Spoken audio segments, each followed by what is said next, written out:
un yo lujurioso ha entrado en el cerebro de uno, en vez de identificarse con ese yo gozando de la escena a lo lindo, proceder en forma diferente, decir, hombre, me está molestando demasiado este yo, voy a desintegrarlo, voy a volverlo polvareda cósmica, para que no me siga atormentando con sus morbosidades.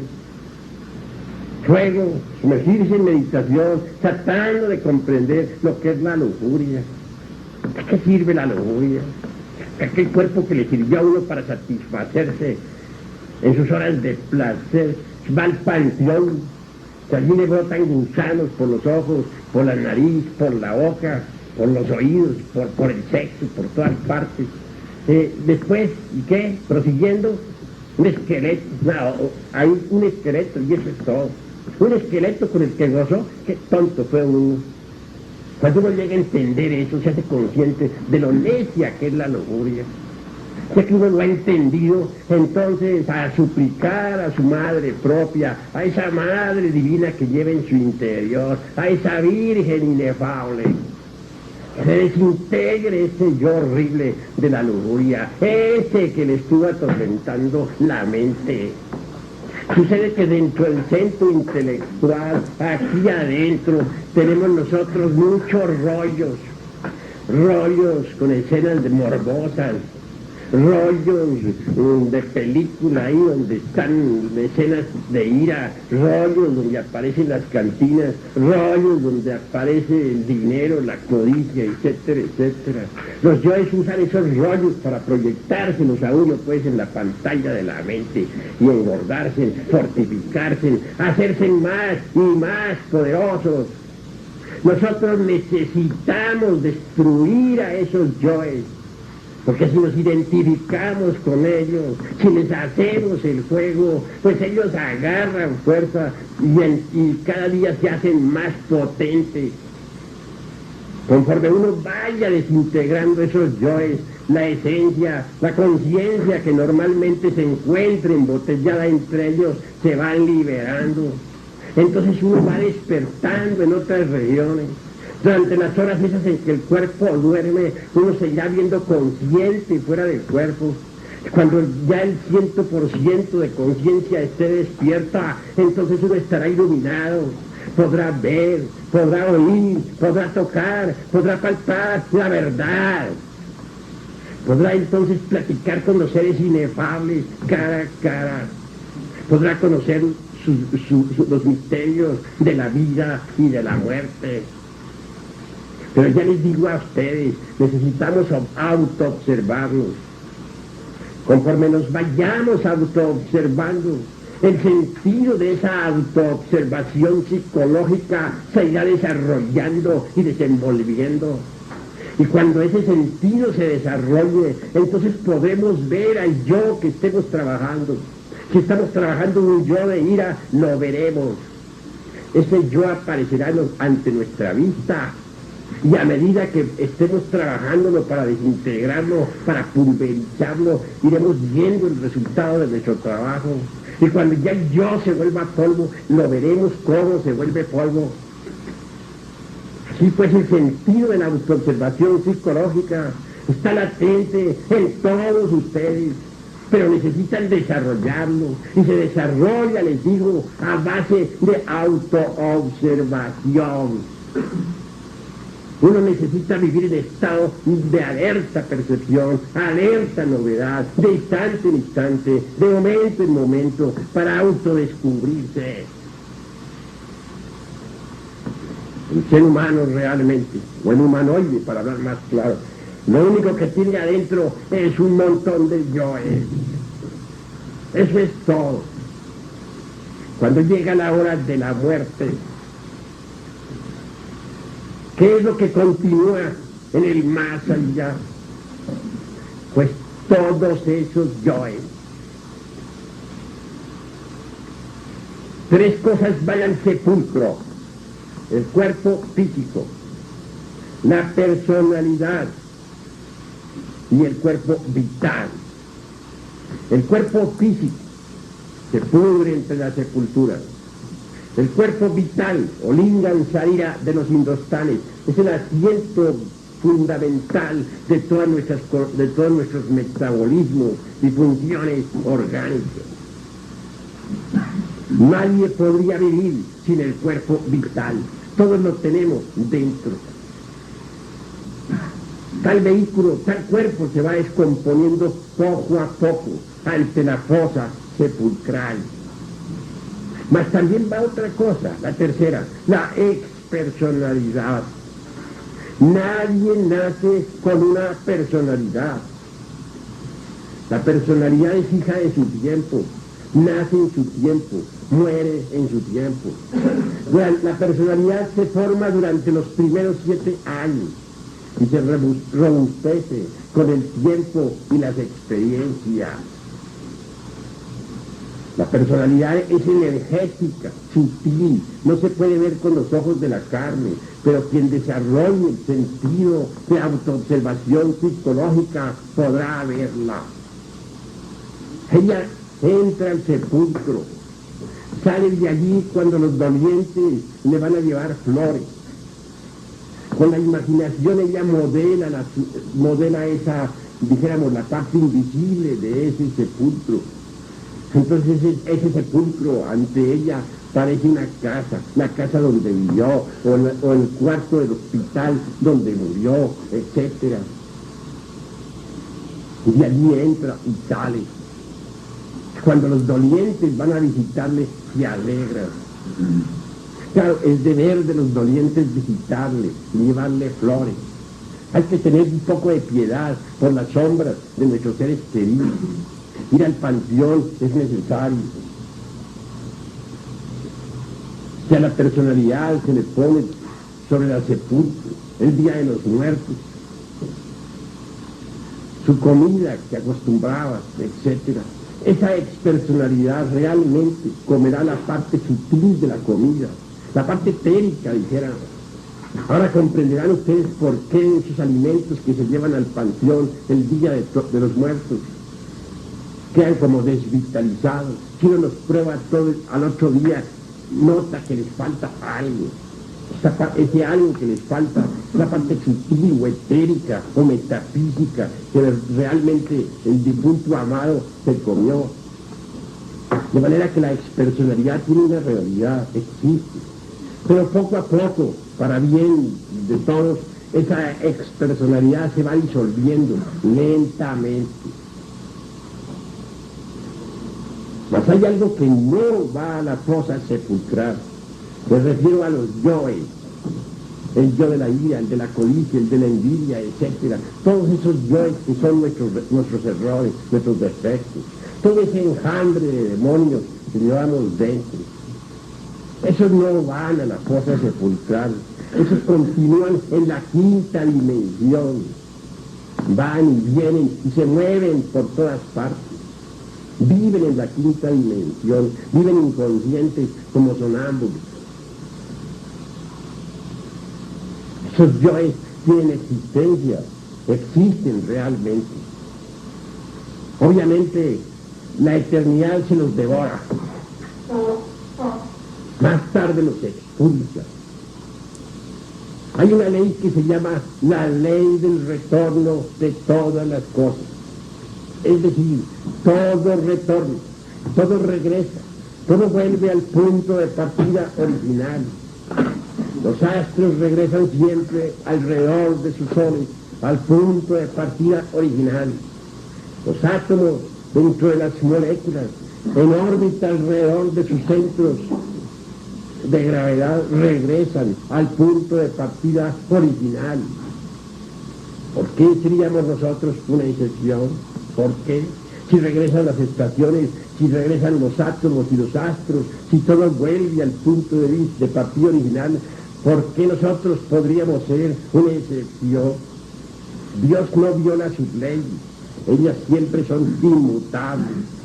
Así pues, es necesario entender que los astros y nosotros todos regresamos. En su tiempo y en su hora, la esencia, la conciencia, quiere volver y vuelve. ¿A dónde vuelve? Se nos ha dicho que continúa en la semilla de nuestros descendientes. Y así es. Así es. Obviamente, los seres humanos todos tienen un 3% de conciencia despierta y un 97% de conciencia dormida. Pero ese 3% de conciencia despierta no está embotellado. Lo que está embotellado es el 97% de conciencia. El 3% de conciencia libre impregna al huevo fecundado en su tiempo y en su hora. Y entonces se forma un nuevo organismo dentro del vientre materno. Uno va a nacer entre aquellas parejas con las que está relacionado. Está relacionado por vínculos de sangre. Normalmente continúa en la semilla de sus descendientes, pero continúa y allí vuelve. Repito, la esencia impregna al huevo fecundado y se forma un nuevo cuerpo físico. Ese cuerpo se forma en el vientre materno. Los ángeles del destino dotan a ese cuerpo físico del principio vital, del asiento vital. Y cuando nace la criatura, cuando viene al mundo, entonces la esencia penetra, es decir, lo que es de conciencia libre, penetra dentro del cuerpo del recién nacido. Y nace el niño, viene a la existencia.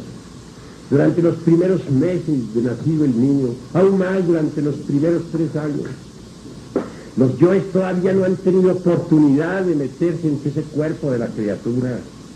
Esos yoes dan vueltas alrededor de la cuna, van y vienen libremente.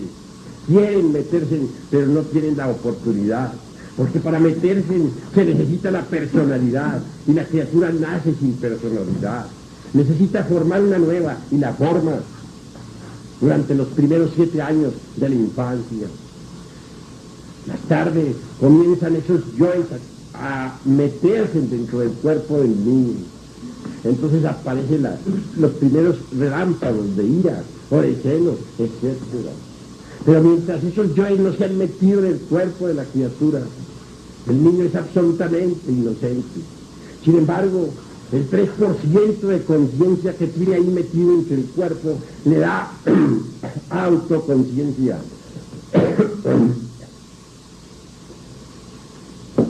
Le da conciencia despierta. De manera que un niño tiene conciencia despierta. El niño recién nacido está despierto y nosotros no. El niño recién nacido nos ve a nosotros como somos. Y nosotros creemos que él no se da cuenta de nada. Pero cuán equivocados estamos. Él está despierto y nosotros dormidos. Él nos mira con piedad y nosotros creemos que los piadosos somos nosotros. Él recuerda su vida anterior y los seres humanos comunes y corrientes no la recuerdan. Él está en contacto con el mundo invisible, ve a sus amigos de la quinta dimensión que van y vienen, a veces se sonríe, a veces está triste y nosotros no entendemos. Me recuerdan en estos momentos, me recuerdo con claridad cuando yo era un niño, nací con conciencia despierta. Recuerdo exactamente el instante en que nací. De pequeño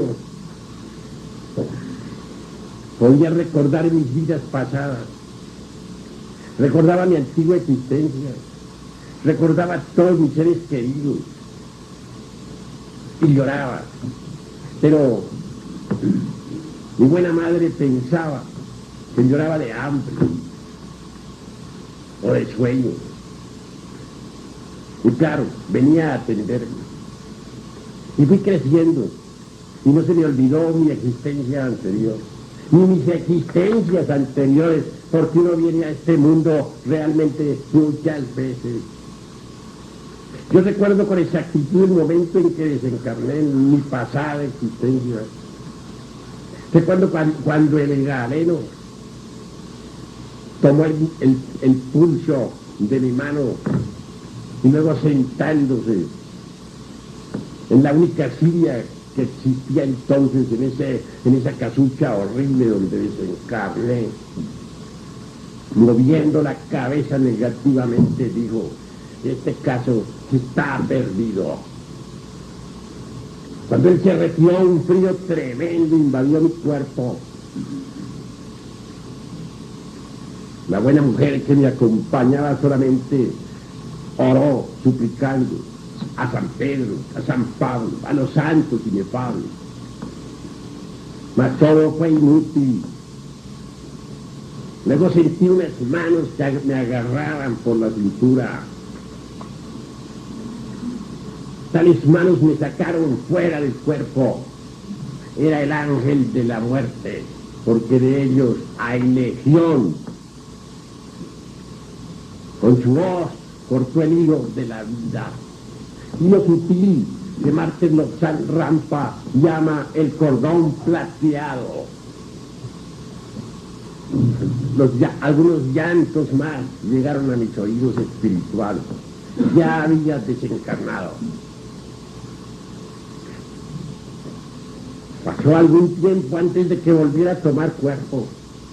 Un día, uno de los ángeles de la ley, uno de los señores del karma acercándose me dijo: maestro Samael Aumbeor, ya todo está listo, sígame. Y yo le seguí. Y él penetró a lo largo de un viejo pasadizo empedrado. Llegó a un patio lleno de macetas. Y yo le seguí. Atravesó por una sala. Yo iba atrás de él. Y al entrar a una recámara, llegaron a mis oídos los sufrimientos de una mujer que tenía dolores de parto. Miré y vi algo más. Un hilo muy sutil me conectaba con ese cuerpecillo que estaba por nacer. Y nació la criatura. Y en el instante en que hizo su primera respiración, me sentí atraído instantáneamente hacia el interior de aquel cuerpecito. Esto es algo, sentí algo muy similar a lo que siente una persona que duerme y alguien viene y la toca. Instantáneamente esa persona despierta. Yo al despertar me encontré metido dentro de un nuevo cuerpo, un cuerpo de niño. Lloré sorprendido. Claro, aquella enfermera que atendía consideraba que eso era normal, que así lloran siempre los niños que nacen. Más aún, recuerdo cuando después de la consabida operación aquella de cortar el cordón umbilical, se me colocó en el mullido lecho junto a mi madre. Un gigante enorme, porque así lo veía, pues mi cuerpo era pequeño. Se acercaba, me miraba y sonreía. Aquel gigante era mi padre. Y fui creciendo poco a poco, sin perder jamás el recuerdo de mi vida anterior. Y así como recuerdo mi vida pasada con todos sus detalles, peros y señales, recuerdo todas las existencias que he tenido en este mundo desde el amanecer de la vida. De manera que entonces puedo dar perfecto testimonio. Si las gentes creen, que crean. Y si no creen, que no crean. Eso ni le quita, ni le pone un punto, ni una coma a la realidad de lo que yo me acuerdo. ¿Quién podría arrancarme de entre los sesos lo que me acuerdo? Si viniera un sabio, el sabio más grande del mundo, y me dijera: señor, todo eso que usted dice es falso, yo diría: señor, usted puede ser muy sabio, pero usted no puede arrancarme entre los sesos lo que yo me acuerdo. Es la verdad. ¿Cómo podría mañana alguien decirles a ustedes que ustedes no estuvieron aquí en esta sala? Es decir, si alguien fuera un sabio y les dijera a ustedes que que lo que tuvieron fue una alucinación, ustedes jamás estuvieron en esta sala, que nunca escucharon al maestro Samael aún Beos, ustedes le responderían al sabio: Señor, usted podrá saber mucho, pero que yo estuve, que lo estuve escuchando, eso sí que no me lo arranca ya bien entre los sesos. Así me pasa a mí con el recuerdo de las vidas anteriores. Conocí al egipcio y al romano, conocí la Atlántida y puedo hablar de ella, vi cómo perecieron los atlantes. Soy un testigo de la aurora de los siglos. Yo vi salir la tierra entre el caos, y por eso doy testimonio, y por eso lucho, para poder hacer a las gentes partícipes de ese camino que conduce a la liberación final.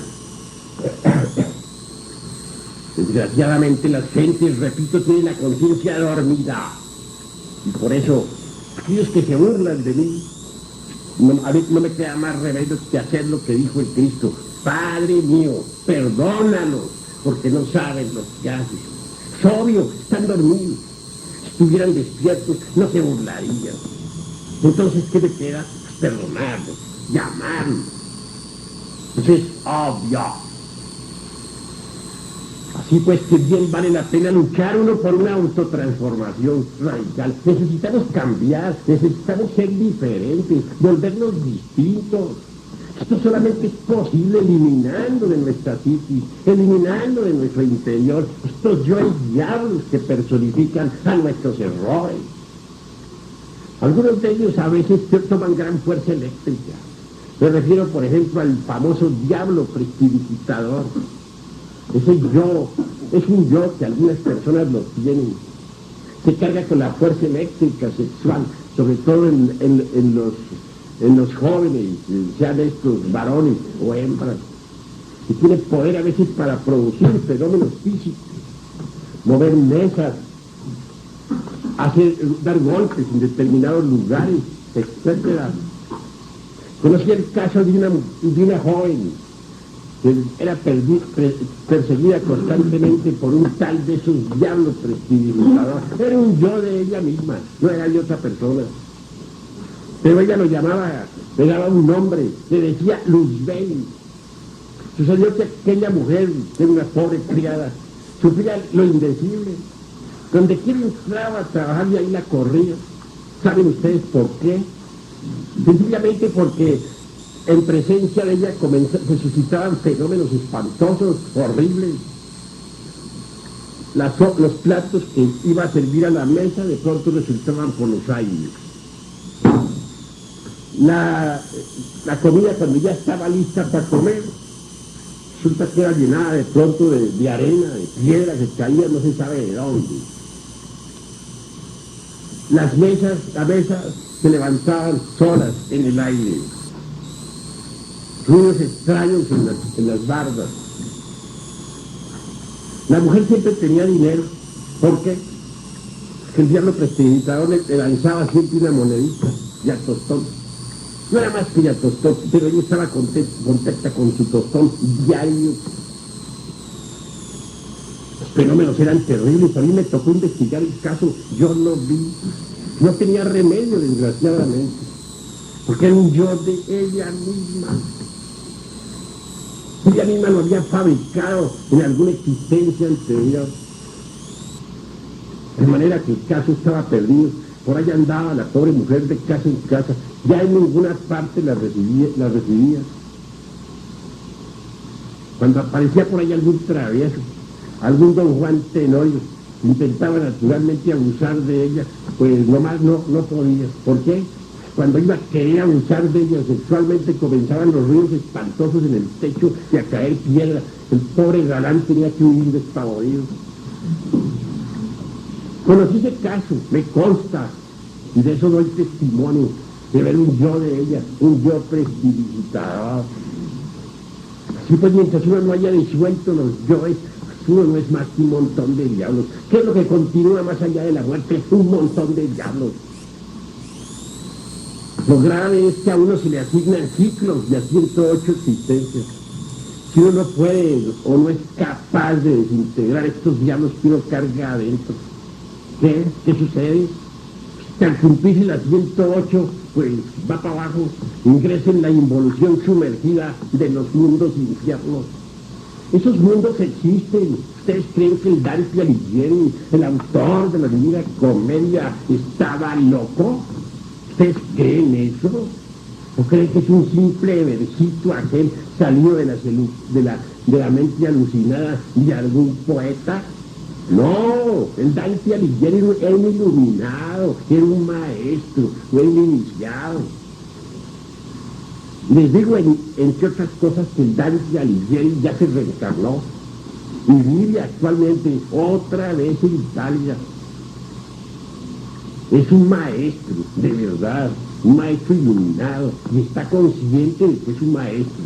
Si no estuviera consciente, pues sencillamente, pues no sería maestro. El Dante vive. El infierno del Dante tiene realidad.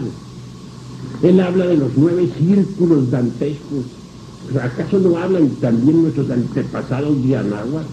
¿No hablan del Mictlán? Todos dicen que tiene 9 círculos. ¿Y no hablan del infierno también los sufis mahometanos? ¿Y no lo mencionan acaso los parsis? ¿O los budistas? ¿O los chinos? De manera que los mundos infiernos están ubicados dentro del interior de la tierra. Así como existen dimensiones superiores, también existen infradimensiones. Ustedes ven esta mesa. Aquí hay largura, aquí hay anchura, aquí hay altura. He ahí las 3 dimensiones. Mas existe una 4ª dimensión, que es el tiempo. Más allá de esa 4ª dimensión hay una 5ª. Más allá de la 5ª una 6ª, más allá de la 6ª una 7ª. Y hay también 2 dimensiones superiores, que son 9 por todo. Mas debajo de este mundo tridimensional en que vivimos, hay también 9 infradimensiones ubicadas dentro del interior de la tierra. En ellas viven los perdidos. Cuando se han cumplido las 108 existencias, ya no se le da a uno más cuerpo físico. Ingresa la involución sumergida de los mundos infiernos. Allí involuciona en el tiempo hasta llegar a la muerte segunda. Repito, el Dante no estaba loco. Y el que se atreva a decir que el Dante estaba loco, ese realmente es un necio. El mundo ha reconocido al Dante y lo seguirá reconociendo, al autor de la Divina Comedia, al buen discípulo de Virgilio, el poeta de Mantua. Sí, pues que el Dante Florentino, repito, no estaba loco. Y describió esos mundos infiernos en forma simbólica. No lo habló crudamente, no lo dijo literalmente, porque en aquella época no se podía hablar como estamos hablando ahora aquí. ¿Quién hubiera hablado en su forma cruda? Pueden ustedes estar seguros que lo habrían quemado vivo en las hogueras de la Inquisición. Y tuvo que saber hacer la cosa, saber escribir inteligentemente para los comprensivos. Él nos muestra ya en el interior de la tierra cómo esos condenados se volvían pedazos, se vuelven polvo. Eso lo dijo, y está escrito, y ustedes léanlo, ahí está. Las religiones tampoco están locas, señores. ¿Creen ustedes acaso que la religión cristiana está enseñando el infierno por puro dogma? ¿O creen ustedes que la religión de Mahoma o la de los budistas por pura tontería enseñan el infierno? Si todas las religiones hablan de un infierno, quiere decir que el infierno existe. Pero mundos infiernos, mundos dentro de mundos, ubicados en las 9 dimensiones de la naturaleza y del cosmos. Si no creen las gentes, que lo crean. Y si no lo crean, pues que no lo crean. Lo que es. Uno podría negar al sol decir que no existe, y han seguido existiendo. Uno podría decir que los mundos infiernos no existen, y siguen existiendo. Uno podría decir que este vaso no existe, y sigue existiendo. Uno puede decir lo que quiera, pero lo que existe, existe. Puede negarlo, pero sigue existiendo lo que existe. Hay modos de comprobación. El que llega a despertar conciencia puede visitar los mundos infiernos. Ahora si uno aprende a salir del cuerpo físico a voluntad, como les enseñé anoche y anteanoche, también puede darse el lujo de visitar esos mundos para poder evidenciarlos, para poder verificarlos, para poder tocarlos y verlos. Cuando se han agotado las 108 vidas, entonces se ingresa en esas regiones. Ahí se pasa por un proceso de muerte hasta la desintegración. Esa es la muerte segunda de que hablara nuestro Señor Jesús, el Cristo, en los santos evangelios, y de la cual hablara también el vidente de Pablo. Después de la muerte segunda, el alma libre ya, sin el ego, sin el yo, sin esos yoes, puede escaparse, salir a la superficie, a la luz del sol, para ingresar en los paraísos elementales de la naturaleza. Entonces vuelve a pasar por procesos evolutivos extraordinarios, asciende desde el mineral hasta el vegetal, desde el vegetal hasta el animal, desde el animal hasta el hombre. Y al llegar al estado humano se le asignan 108 vidas para que se autorrealice, para que se divinice, para que llegue a la maestría, para que llegue al estado angélico. Mas si vuelve a fracasar, pues el proceso se repite. Y al fin y al cabo hay 3000 ciclos o edades de esas. Si alguien llegó a la rueda 3000 y nunca se convirtió en maestro, jamás se hizo adepto de la fraternidad de la luz interior. Al fin se sumerge su alma, su esencia pura, sin ego, sin nada de eso, entre el océano de la gran realidad. Es una centella de Dios que tiene derecho a gozar de la felicidad. No será un maestro, pero sí una centella de la divinidad. Así pues quiero que ustedes sepan, podemos nosotros evitarnos el descenso al Mictlán, al Averno, y eso es posible destruyendo ahora mismo todos estos yoes que llevamos en nuestro interior. Hay necesidad de cambiar radicalmente. Un hombre es lo que es su vida. Si un hombre no cambia su vida, si no la transforma, si no trabaja para modificarla, está perdiendo el tiempo miserablemente. La muerte es el regreso al principio, al punto de partida original. Cuando uno muere, se lleva al otro lado su propia vida. Y cuando vuelve la trae y la vuelve a proyectar otra vez sobre el tapete de la existencia. Así pues que es necesario saber que todos nosotros realmente no hacemos otra cosa al retornar que repetir los mismos hechos del pasado. Unido pues a la ley del retorno está la ley de recurrencia, en que todo vuelve a ocurrir tal como sucedió. Esto tiene una explicación, voy a decirles. Supongamos que en una cantina tuvimos una bronca, supongamos eso. Es claro que el yo de la bronca pues queda vivo ahí adentro. Cuando llega la hora de la muerte, que si todos los yoes entran en la quinta dimensión, y el de la bronca también. Cuando uno retorna, cuando vuelve a este mundo, ahí está el yo de la bronca. Y ¿qué aguarda? Y cuando uno nace, ¿qué se hace ese yo? Pues entra en el cuerpo después de cierto tiempo. Pero a la edad en que sucedió la bronca en la pasada existencia, a esa edad vuelve la bronca. ¿Por qué? Porque si el acontecimiento sucedió cuando se tenían 30 años, el yo de la bronca de todas maneras ahí está vivo y aguarda que llegue la edad en que se sucedió el acontecimiento, la vida pasada. Es decir, aguarda tener 30 años para volver a salir a formar la bronca. Y cuando cumple los 30, va a buscar la cantina y a buscar al tipo con el que peleó. Y telepáticamente se pone en contacto con el yo del tipo con el que peleó en la pasada existencia. Y vuelve a encontrarse con el tipo otra vez en otra cantina similar. Y la bronca se repite. Supongamos que un individuo a la edad de 30 años tuvo una aventura amorosa con determinadas damas. El yo de la aventura está vivo. A la hora de la muerte, el yo de la aventura entra en el mundo invisible.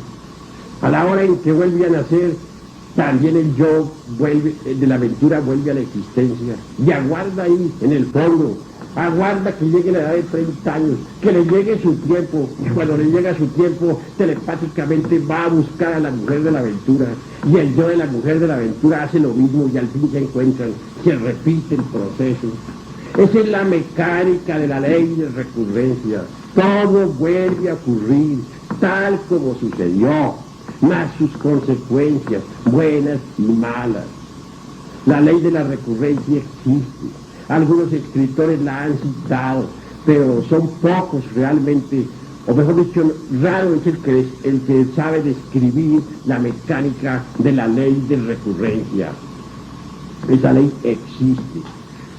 Nosotros vivimos repitiendo exactamente nuestros mismos errores.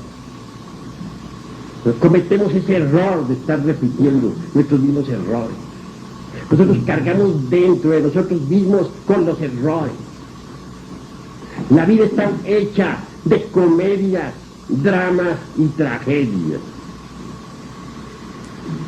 Para cada comedia, para cada drama, para cada tragedia se necesitan actores.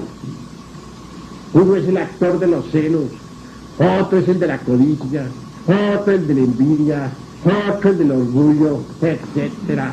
Pero si mueren los actores, ¿dónde quedan las comedias, los dramas y las tragedias? Si logramos desintegrar a esos actores que son los yoes, ¿en qué quedan todas esas comedias, dramas y tragedias? Cuando eso sucede, la repetición se hace imposible. Entonces nos libertamos de la ley de recurrencia, nos hacemos libres y soberanos, nos liberamos, nos convertimos en seres inefables.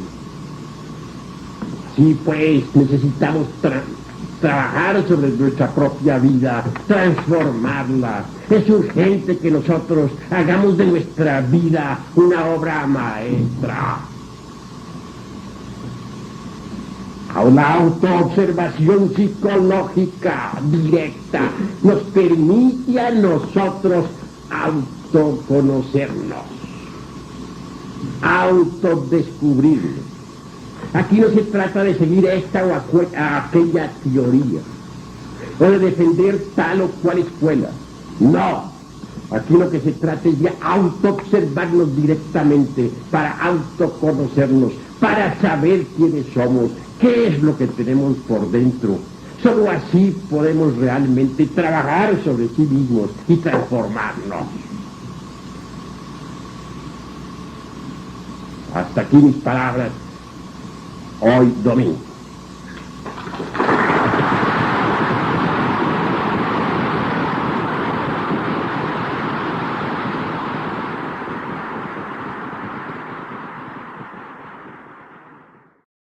Terminar exactamente cuando se inicie la era del Capricornio. Si tenemos nosotros que Acuario se inició el 4 de febrero del año 1962, entre las 2 y 3 de la tarde, y si tenemos en cuenta que cada uno de estas eras dura 2160 años con minutos y fracciones y segundos, obviamente la era del Acuario viene a realizarse después del año 4000, en el año 4000 y pico, es decir, entre el 4000 y 4500, considerando fracciones de minutos y segundos y días. ¿Hay alguna otra pregunta? ¿Qué número de vida tiene usted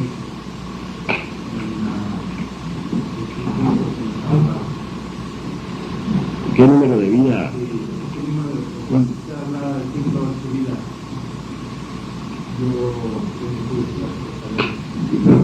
¿qué número de vida lleva? Bueno, en cuanto a mí, en lo personal, mi vida personal, considero que no tiene realmente ningún valor, que de nada serviría saber en qué número de vida voy yo. Lo interesante sería saber en qué número de vida va cada uno de nosotros. Y esto solamente es posible autoexplorándonos, para autoconocernos. Porque nada ganaría tú, hermano, con saber en qué número de vida voy yo. Lo importante sería que tú trabajaras sobre ti mismo, que supieras en qué número de vida vas tú. Eso sí sería interesante. Por estos tiempos, despertando conciencia, lo logro. Por estos tiempos, en nombre de la verdad, te sé decir, con el corazón en la mano, que ciertamente todos los seres humanos están llegando al final de su ciclo de existencia. Algunas personas se encuentran en la 108, otros en la 107, otros en la 106, etcétera, etcétera, etcétera. Cada cual está llegando en estos momentos al final de su ciclo de existencia. Ahora comprenderán ustedes por qué los tiempos del fin ya han llegado. Y esto que estoy diciendo es general para todos.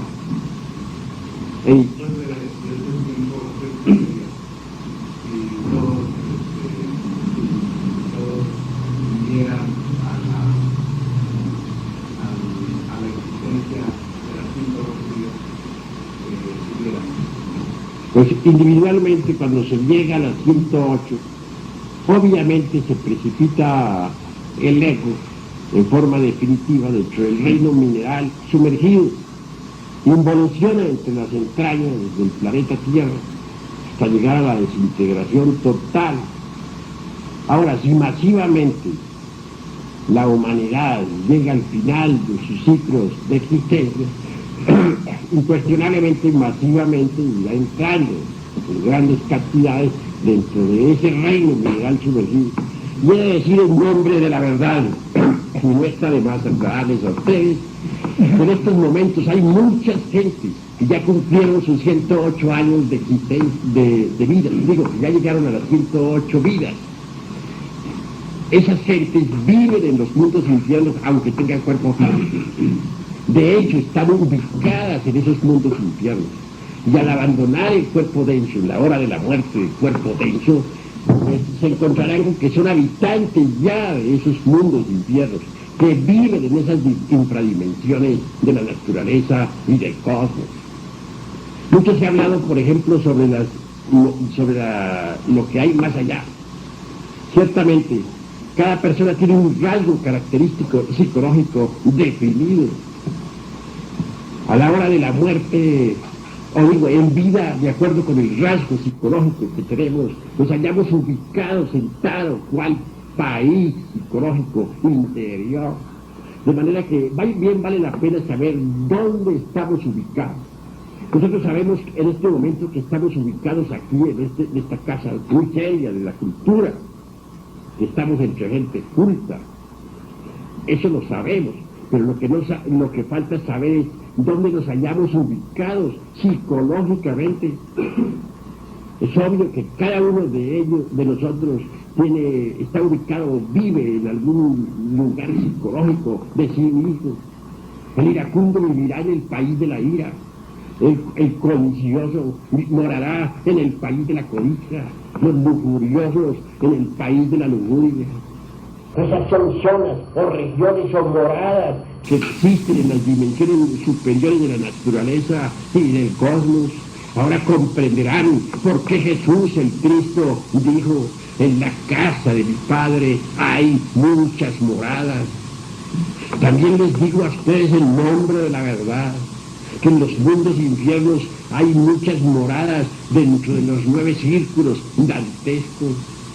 Incuestionablemente, cada cual girará hacia su morada que le corresponde. En Dante Alighieri, en su Divina Comedia, nos cuenta el caso de un monje vengador. Este había peleado con todos sus parientes y resolvió planear una venganza.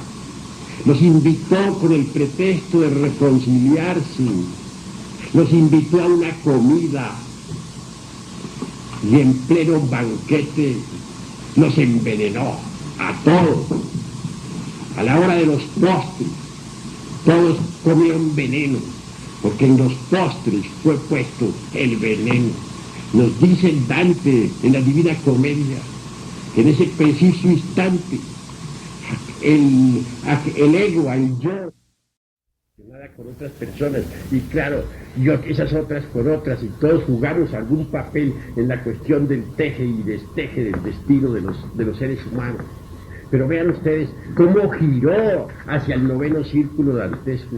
No hay duda que esa clase de crímenes tan horribles se pagan de esa forma. Los iracundos pues irán hacia la quinta región, hacia el quinto círculo, incuestionablemente.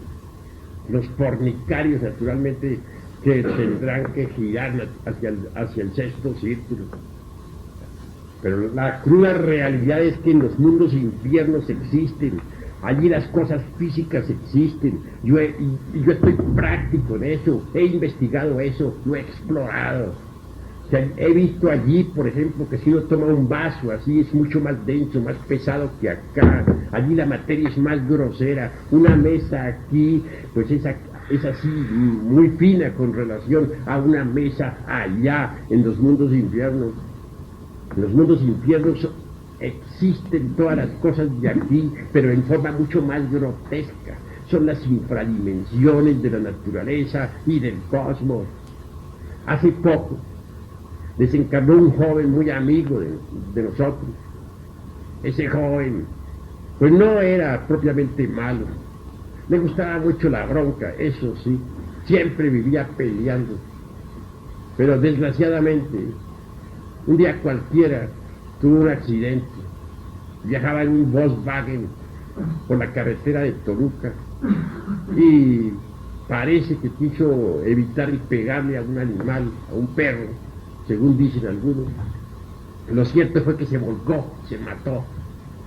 Aquel buen joven desencarnó y como ya se le habían cumplido sus 108 vidas, ingresó al quinto círculo dantesco. Allí vive en incesante pelea. Era peleador, pues que iba hacia el mundo de la pelea, hacia su mundo. Ese es su centro de gravedad. Y allí vive peleando. Claro, tendrá que involucionar en el tiempo hasta llegar a la muerte segunda, a la desintegración. Si no es capaz de desintegrar el ego, pues la naturaleza viene en su ayuda. Y el ingreso en los mundos infiernos, aunque parezca criminal, no lo es. En el fondo tiene un solo objetivo: poder libertar la esencia, poder libertar la conciencia, poder libertar el alma, para que ella salga libre y pueda ingresar a los paraísos elementales de la naturaleza. No hay crimen, por grave que sea, que no tenga su castigo definido. Mas uno no podría pagar más de lo que debe. Uno paga lo que debe, pero jamás más de lo que debe. Y ese, ¿qué pasaría a una persona que va a cumplir su ciclo de 108 vidas, pero que se decidió por el camino perfecto de la perfección? ¿También le sucede lo mismo o sigue viviendo? Bueno, si la persona va a cumplir sus 108, y pongamos algo peor, supongamos que sí cumplió las 108, pero que escuchó las enseñanzas y que se resolvió a destruir el ego. Obviamente, al iniciarse la destrucción del ego, pues esa persona queda liberada entonces de esa ley. ¿Quién es el que va a los mundos infiernos? ¿No es acaso el ego? Pero si destruimos al ego, si acabamos con todos esos yoes, ¿quién va a ir a los mundos infiernos? El que tenía que ir, se acabó. Entonces, ¿a quién se manda? Sí, pues que lo importante es destruir el ego, y debemos hacerlo aquí y ahora. Hay formas de virtud que realmente hay que entender. Muchas gentes, por ejemplo, desean ser castas. Dicen, la abstinencia es lo mejor. Pero por dentro están ardiendo con las llamas de la lujuria.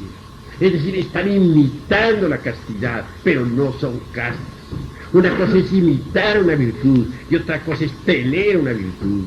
Hay personas que dicen voy a acabar con la ira, voy a ser sereno. Pero una cosa es tener realmente la virtud de la serenidad y otra cosa es imitar la virtud de la serenidad.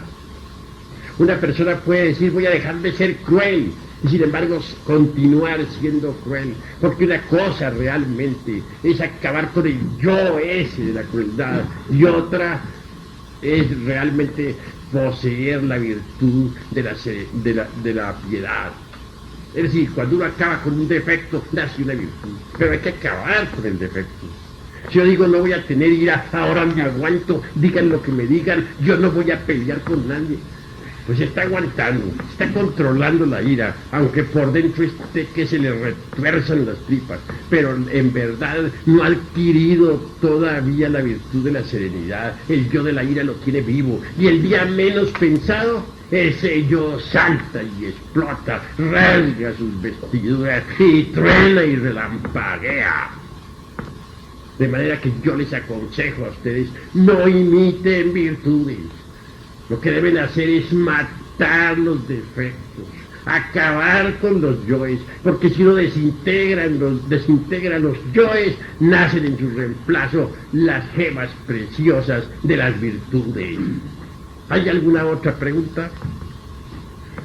Puede hablar aquí el joven. Yo tengo una multitud de preguntas, pero más quizás primero, sobre todo perdón hoy, que han hecho alguna declaración, la dejan evidentemente con dudas, de acuerdo con mi conocimiento de la historia. Pero lo que más me interesa, lo voy a hacer dos preguntas a esto. Lo que más me interesa es conocer, consciente desde luego de que en el plano cósmico, pues no hay fronteras. ¿Por qué se le da tanta importancia a una pared dentro de la sociedad del cosmos? ¿Por qué se significa tanto en un aspecto del cristianismo o en un aspecto del cristianismo?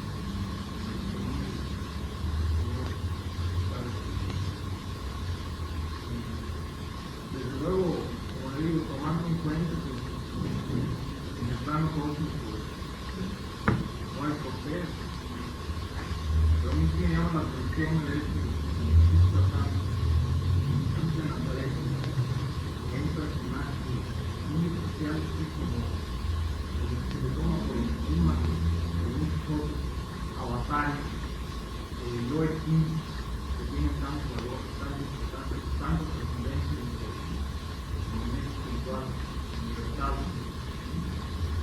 como cualquier otro. Y es, por un lado, una pregunta. Por otro lado, Contesto ella, después puedes plantear la otra. Pero ahora voy a contestar por orden. Primero esta. Creo que debemos ser ordenados, ¿verdad? Bueno, puedes sentarte, hermano. En todo caso, voy a decirles a ustedes lo siguiente. Tenemos nosotros que comprender que Cristo está en sí mismo más allá de la personalidad, más allá del yo, más allá de la individualidad. El Cristo es el Logos, unidad múltiple, perfecta. Cristo cósmico se expresa a través de cualquier hombre que esté debidamente preparado. Un día se expresó a través del gran Kabir Jesús. Otro día resplandeció a través del Gautama Buda Sakyamuni. Nadie puede negar que Juan el Bautista también fue una manifestación del Señor. Nadie podría negar que él se expresó con todo su vigor, se manifestó con toda su potencia en Hermes Trismegisto, el 3 veces grande, Dios ibis de todos. Nosotros los mexicanos tenemos también aquí a nuestro Cristo histórico. Quiero referirme en forma enfática a Quetzalcóatl. Cuando un hombre trabaja de verdad sobre sí mismo, en forma íntima, recibe la Navidad del corazón. Inútilmente habrá nacido el Cristo en Belén si no nace en nuestro corazón también. Inútilmente él habrá muerto y resucitado si no muere y resucita en nosotros también. Jesucristo. Jesús significa en hebreo Yeshua, y Yeshua es Salvador. Obviamente, Pablo de Tarso rara vez se menciona al gran Kabir. Pablo de Tarso cita siempre al Jesucristo interior, al Cristo íntimo, que es nuestro Salvador interior profundo. Cuando un hombre, repito, está trabajando sinceramente sobre sí mismo, pasa por la Navidad del corazón. Cuando un hombre recibe la iniciación venusta, pasa por la Navidad del corazón. Entonces el Cristo íntimo, el Jesucristo interior, porque el Cristo es Yeshua, Salvador, se manifiesta dentro de tal hombre. Nace como un niño entre este establo que tenemos, lleno de los yoes, de los deseos. Y a medida que el niño este va creciendo dentro de nuestro interior, se va manifestando cada vez más y más. El Señor dentro de nuestro interior se hace cargo de nuestros propios pensamientos, se hace cargo de nuestros propios sentimientos, de nuestros procesos sexuales y volitivos. El Señor, el Salvador, luchando dentro de nosotros mismos, se convierte pues en un hombre entre los hombres. El Señor luchando dentro de nosotros mismos tiene que pasar por todas las tentaciones. Él tiene que eliminar a los yoes en sí mismo. Él tiene que vencer las tinieblas en sí mismo. Y a medida que va creciendo y se va desarrollando, se va expresando mejor. Y al fin llega un momento en que el Señor dentro de nosotros mismos tiene que pasar por todo el drama cósmico. Señor dentro de nosotros mismos tiene que vivir todo el drama de los evangelios. El Señor dentro de nosotros mismos tiene que sufrir los suplicios de la pasión. El Judas del deseo le traiciona incesantemente. El demonio de la mente, que es el segundo traidor, incesantemente se lava las manos. ¿Quién no trata de justificarse? ¿Quién no trata de evadir sus errores? ¿Quién no busca siempre disculpas? Y el demonio de la mala voluntad, ese Caifás que cada uno de nosotros carga adentro, siempre incesantemente aborrece al Señor. Así pues el Cristo íntimo tiene que ser traicionado por estos yoes perversos que cargamos dentro. Y son estos yoes los que gritan, crucifixia, crucifixia, crucifixia. Y al fin sube el Cristo íntimo al Calvario. El Cristo íntimo debe ser coronado de espinas y tiene que recibir latigazos en nuestro interior y sube por nosotros al Calvario. Esto sucede allá adentro, en las profundidades, en el fondo vivo de nuestra conciencia superlativa. Lo último que hace el Señor es con su muerte matar a la muerte. Por eso escrito está: salida en la muerte con victoria. ¿Dónde está, oh sepulcro, tu aguijón? ¿Dónde, oh muerte, tu victoria? Así pues el Cristo íntimo, el Jesucristo íntimo, es nuestro Yeshua, nuestro Salvador. ¿Quién otro va a salvarnos? Necesitamos una ayuda. ¿Quién otro la va a dar? Así es como el Cristo viene a salvarnos, nos salva desde adentro. El gran Kabir Jesús, hace ya cerca de 2000 años, vino allá en la Tierra Santa. Sigue siendo venerado por nosotros, porque fue Él el que nos trajo esta enseñanza. Él se refirió al Jesucristo íntimo de cada uno de nosotros. ¿No fue acaso el Buda Gautama también quien enseñara a los indostanes y todo lo que es el Buda íntimo? Así también Jesucristo, aquel gran Kabir, nos enseñó la doctrina del Jesucristo íntimo de cada uno de nosotros, del Cristo cósmico en nosotros, de nuestro Cristo secreto. Él viene a nosotros con la iniciación venusta. Hablando en Cábala diré, Él viene a nosotros en la iniciación de Tiferet. Pero hay que trabajar mucho. Hay que hollar la senda de la castidad. Hay que transmutar las energías creadoras para poder recibir el advenimiento del fuego. Solo así, transmutando nuestras energías creadoras, hollando la senda de perfección, siendo castos de verdad en pensamiento, palabra y obra, podremos de verdad recibir la iniciación venusta. Esa es mi explicación en relación con el gran Kabir Jesús y el motivo por el cual nosotros le respetamos. ¿Cómo no va uno a respetar a su maestro, al que le enseñó esta doctrina? ¿Alguno de ustedes se pronunciaría contra su maestro? ¿O sería tan ingrato que lo echaría al olvido? Él es el instructor del mundo, el Cristo íntimo es el instructor del mundo, porque el Cristo íntimo es el que habla a través de los profetas, es el que habla a través de los avataras, es el que se manifiesta a través de aquellos que han mostrado el camino de la liberación. ¿Algún otro hermano necesita una pregunta? Quisiera hacer esta aclaración. Mira, yo estudié también en el cristianismo, en el catolicismo, y me doy cuenta de lo que el mundo admira y venera.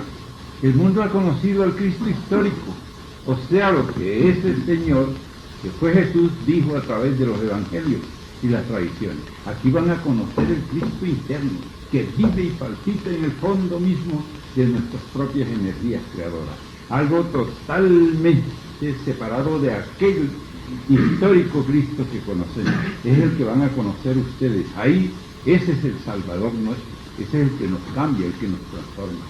De modo pues que la confusión está en esto, que la gente habla del Cristo histórico. Nosotros hablamos del Cristo interno, vivo, que hay dentro de cada uno de ustedes y está latente en el poder sexual. ¿No? Que esa es la aclaración que más o menos viene a dar un diferendo entre los dos seres. ¿Alguno otro tiene? Puede preguntar, hermano. No más quiero preguntar sobre si el Espíritu Santo es la conciencia eclesiástica. El Espíritu Santo es el tercer logos. En la Cábala es Binah. Incuestionablemente el Espíritu Santo subyace en el fondo de la energía sexual. Y viene a nosotros, adviene a nosotros. Conforme ollamos la senda de la castidad, cuando nos recibimos, Él nos ilumina y transforma radicalmente. Eso es todo.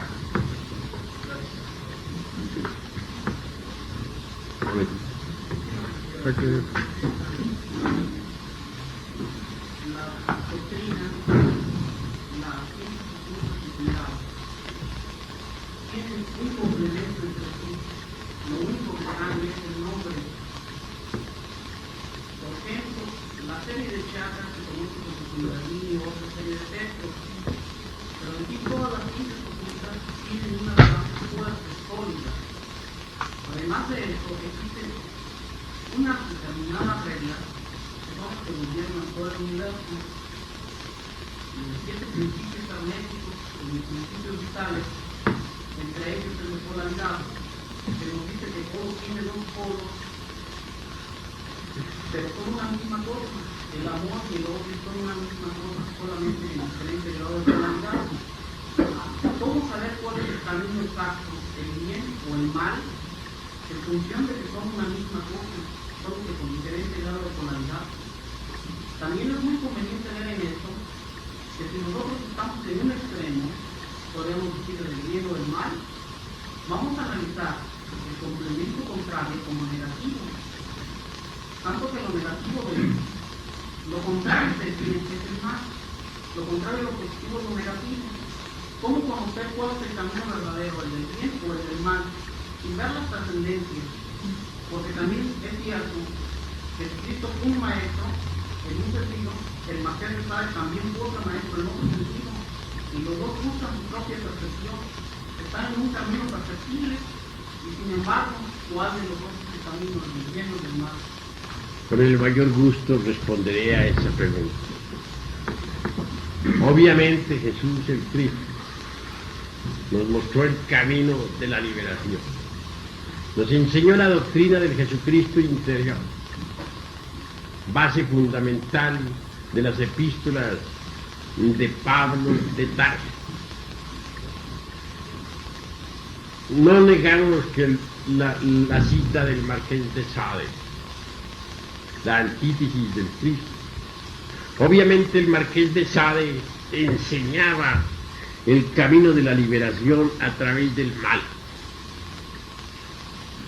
Quería el Marqués de Sade enseñar la perversidad y la practicó. Creía el Marqués de Sade que así, por medio del mal, llegaría uno a agotar el deseo. Es decir, el agotamiento del deseo mediante la satisfacción del vicio. Desde otro ángulo diríamos nosotros, para documentar al Marqués de Sade, es claro que el perverso se sumerge en los mundos infiernos, que al fin pasa por la muerte segunda. La esencia vuelve a salir libre, sin ego. Pero esa esencia libre no es una esencia maestra, porque no ha alcanzado la maestría. Se ha convertido en un elemental de la naturaleza, pero no se ha hecho un maestro. De manera que la doctrina del Marqués de Sade no nos conduce al adeptado, nos conduce al fracaso. Mas coloquémonos en el plano del Jesucristo íntimo y del gran Cabid Jesús. Incuestionablemente dentro de nosotros existen yoes del mal. Pero esto no quiere decir que dentro de nosotros también no existan los yoes del bien. Hay yoes que saben pintar hermosos cuadros. Hay yoes que tienen magníficas costumbres. Hay yoes que saben hacer caridad. Hay yoes que saben curar, etcétera. Entonces, ¿qué?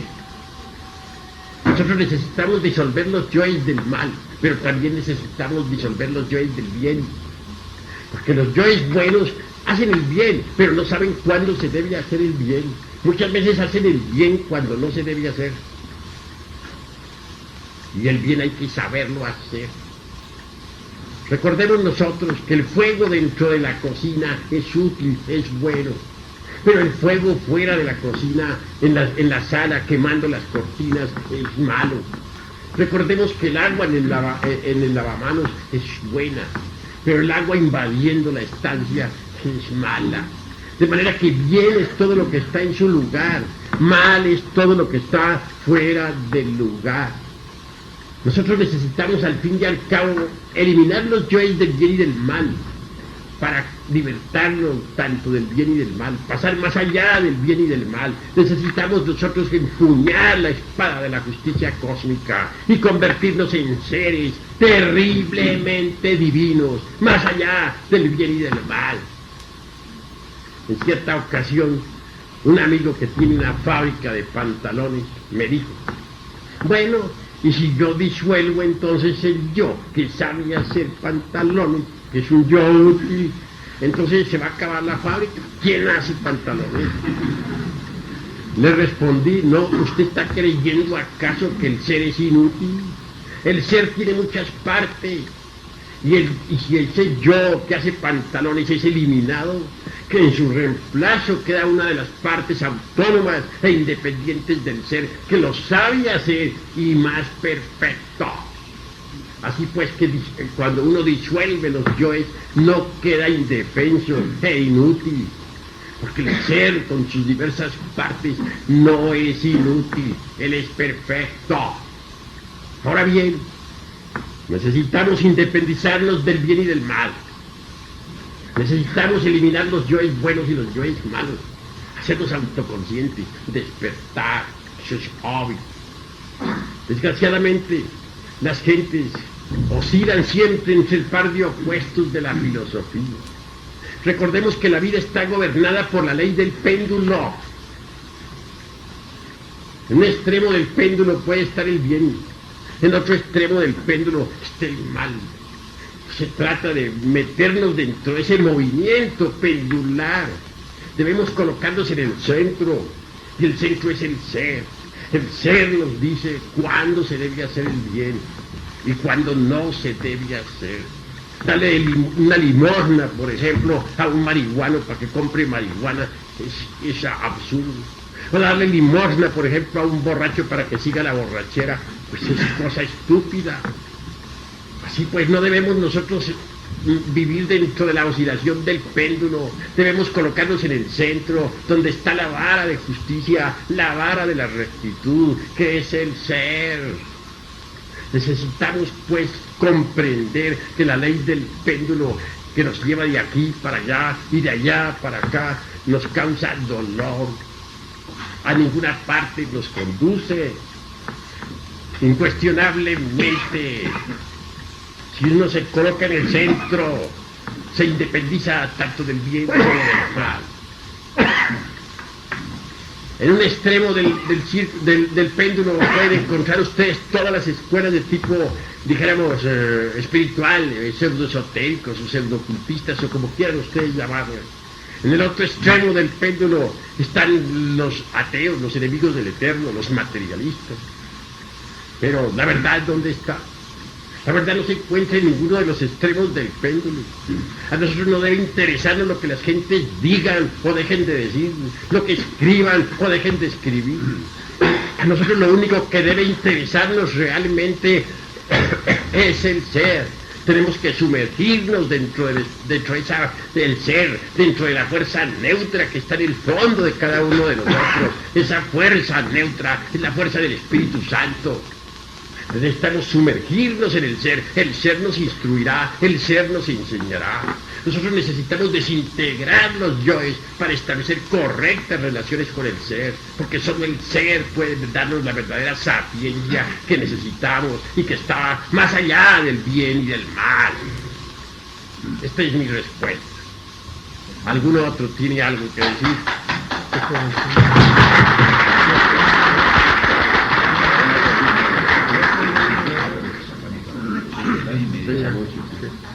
Bueno, perdón. Pues con todo gusto. Pues, si realmente lo es, sí. Porque ya nos pasamos del tiempo que nos han Usted dice a favor de ampliar su concepto, a decir que nadie entiende por sí propio, que todo lo toma de los demás, y así hay una regresión, ¿verdad?, al pasado. Entonces, que vamos a salir en principio y aquí, ¿verdad?, de un discernimiento propio, de un principio. Y no sea nada propio nosotros, ¿verdad? Todos lo estamos copiando los demás, lo estamos repitiendo. Bueno, cuando dije eso me refería obviamente a la maquinaria del cerebro. Es decir, para mí el cerebro es únicamente una computadora que va recibiendo datos del exterior por medio de los medios perceptivos, sentidos, los 5 sentidos. Va recibiendo percepciones como son movimiento, color, temperatura, etcétera, y las va metiendo en la computadora. Entonces el individuo con esa información lo único que está recibiendo son datos exteriores hacia su computadora, pero esos datos pueden ser falsos o verdaderos. Entonces el individuo cerebralmente